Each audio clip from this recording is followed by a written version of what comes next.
The government has accepted the new definition of anti-Semitism, the IHRA definition. The National Union of Students accepts it. The Labour Party accepts it. Jeremy Corbyn accepts it. You don't. The definition says that to bracket Jews and Nazis is anti-Semitic. The definition says that to call Israel a racist state is anti-Semitic. Why do you insist on not accepting that definition? At the Labour Party conference, you said you can't find a definition you can work with. That is a definition you can work with. How can you call yourself, Jackie Walker, an anti-racist when you do not accept the most commonly accepted definition of anti-Semitism? And while we're on the subject of the Al Jazeera program, it was pure Viagra for anti-Semites. It was a disgrace. 4 complaints have gone into Ofcom. Let's see what happens. That's the question. How can you call yourself an anti-racist when you don't accept the definition of anti-Semitism? I think that's a really useful question. And can I just say, thank you very much for coming. Because mostly people like you don't come. What they do is stand outside and stop other people coming. What they do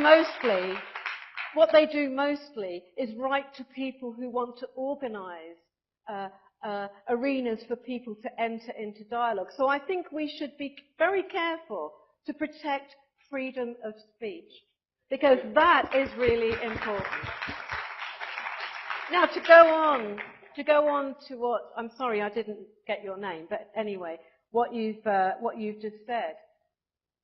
I've been an anti-racist campaigner, I think probably all my life, because, you know, landing in Britain in 1959, you couldn't help but be some kind of campaigner against racism. Otherwise, you would never have actually survived.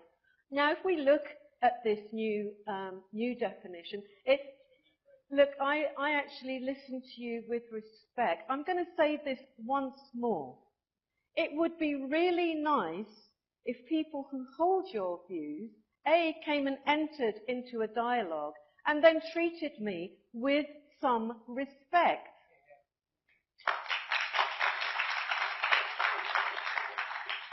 Now, there is nothing wrong with the, if you like, the body of the part of the definition of anti-Semitism.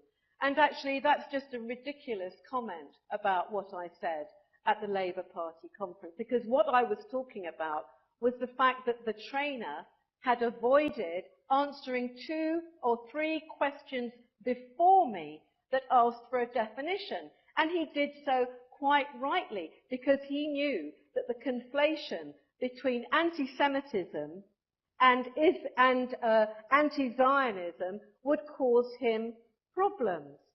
Of course there are definitions I can work with. I like to stick to really simple definitions.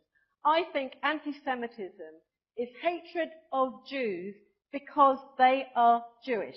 It has nothing to do with the Israeli state. Now I'm going to go on from that, and I'm going to say something really clear.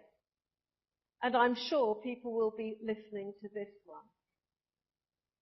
I do not accept your premise that Israel is not a racist state.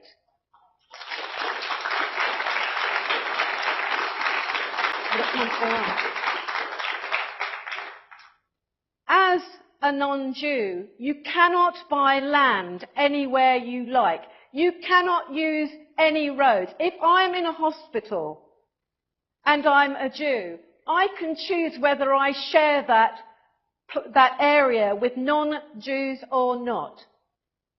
If you look at any definition of racism or apartheid, you might be very well informed on that. I have definitions, I have very good definitions that I can work with.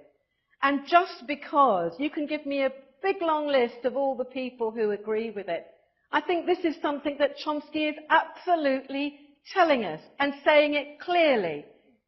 It doesn't matter how much harassment, how much vilification, how much abuse you send to me. I will never accept that Israel is a necessary part of my identity as a Jew.